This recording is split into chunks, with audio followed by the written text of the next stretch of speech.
is up, YouTube fam? I'm here at Aerowerkz Motorsports in the City of Industry here in California. Today I'm doing H&R Lowering Springs on this Mercedes GT-S, I believe. As you can see, I already started. I got some progress on it already. What is this? GT-S, yep. AMG GT-S.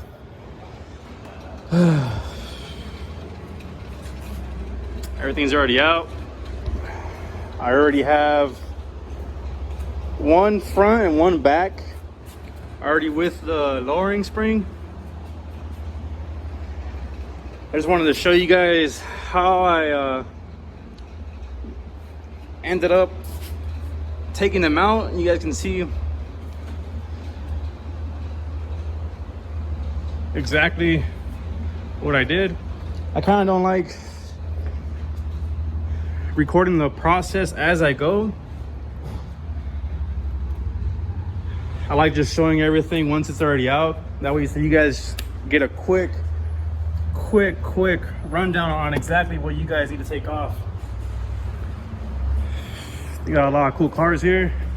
You guys need to check them out. You guys want to get detail, you guys want to get ceramic pro, you guys want to get wrap, custom wrap, whatever, they got you right here. They got you. So here's the front one, here's the back one. So like I said, I got one done already, one front, one back. I'm using this spring compressor. You can get this at AutoZone.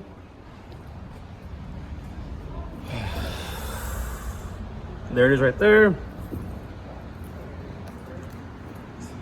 Basically somewhat simple, but you get the clue. Spring compressor, spring for the shock absorber goes in there. You're gonna tighten it, close it up a little bit more, see where you can fit it in there, then tighten it even more. Once you tighten it, you can pop this nut on top off. I recommend cracking it off a few turns first before you take out the spring, because sometimes if you tighten the spring and it's loose and you can kind of wiggle this in and out, this will be so loose that it'll just spin with the gun. So you might want to crack it loose, but be careful. If you're kind of iffy about doing it on your own, just pay someone else to do it, because you can hurt yourself or your environment. You know, you can break something, this can shoot out or whatever.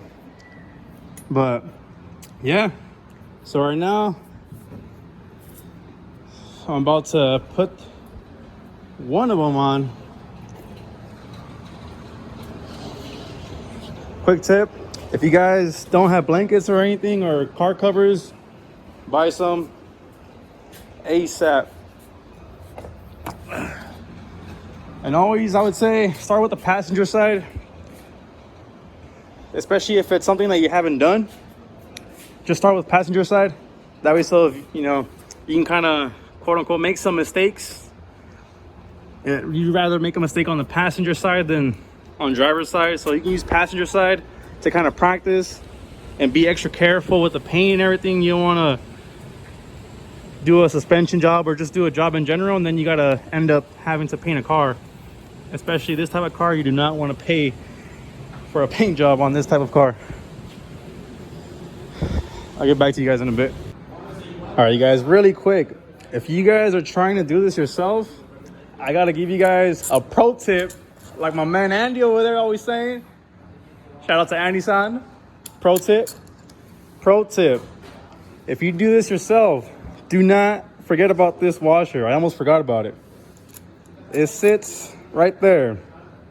Once you take the spring off and you pop off that top, this top hat, it's sitting right in there. You can see where it used to be. It sits right in there. Below this, in between this, it just sits on there. It has a little like a snap ring in there so that it stops it, and then it stops the top hat from going any lower. That's basically the maximum. But if you do this yourself, do not forget this, do not drop this. Make sure you have this and make sure you put it back on each spring. All right, I would say this is like one of the most important parts, one of them.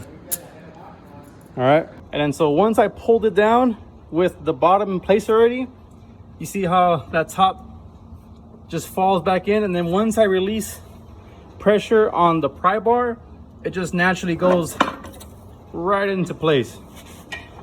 And then you're gonna see the top of those bolts come out through right here. Now you can use a floor jack, which is what I usually always use.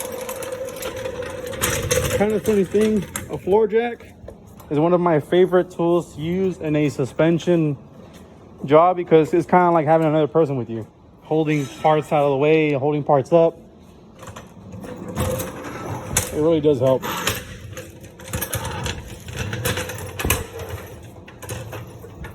Those wires hanging, that's I believe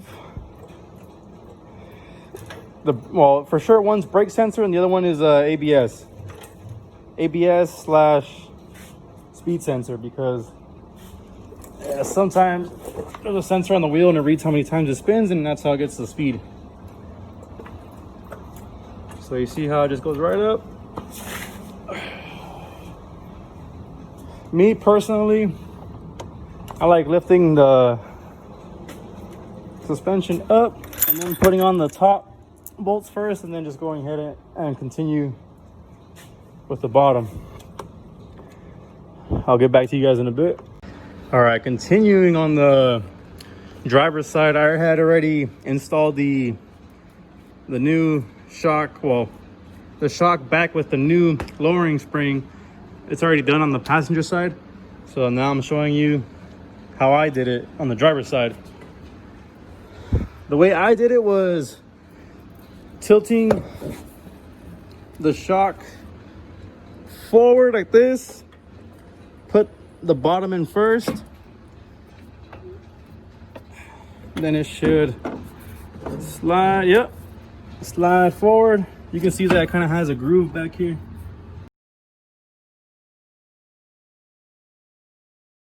It's actually wider towards the back, and then it gets narrow once you put it closer to you. And then the top piece can only go on one way.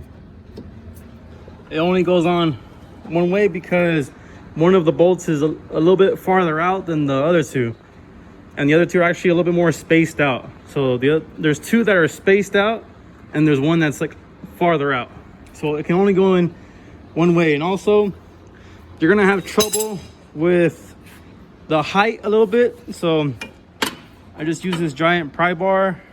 I lower the arm, then it allows me to push in the top of that shock absorber, that top hat, and it just slides right in. Show you guys in a bit. All right, guys, got the driver's side on right now. You guys are gonna fucking struggle with this one because of that sway bar.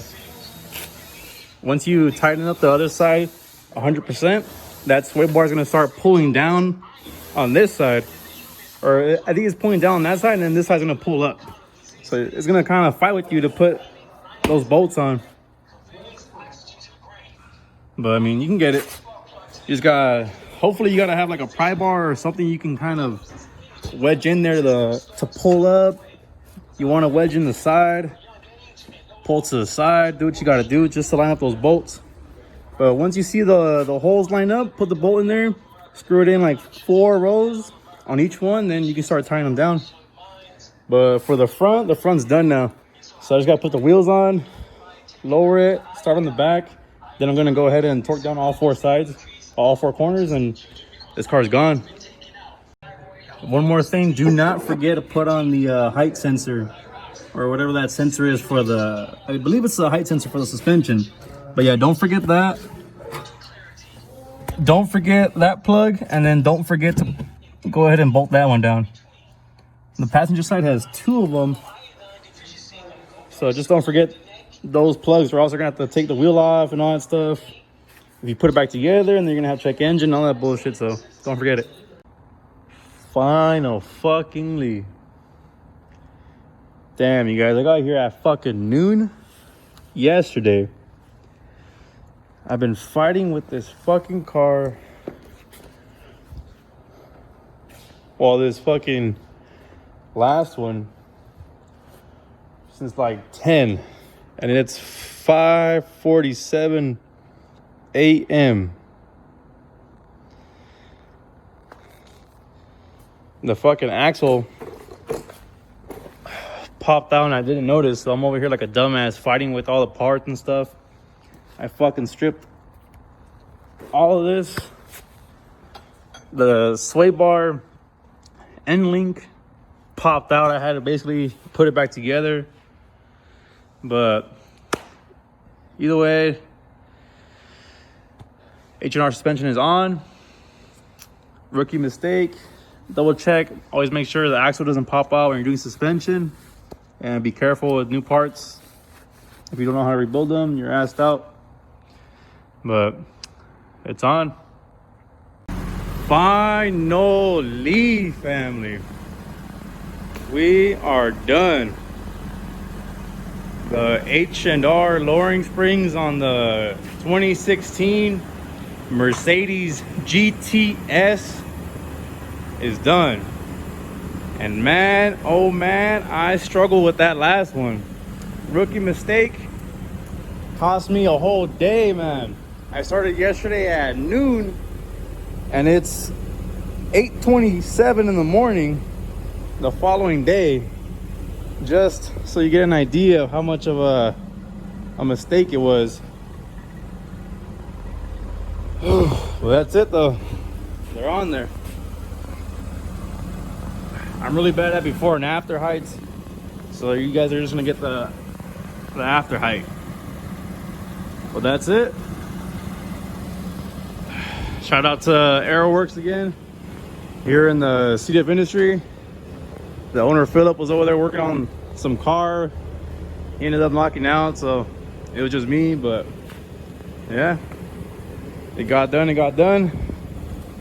No matter how long it takes, it's got to get done.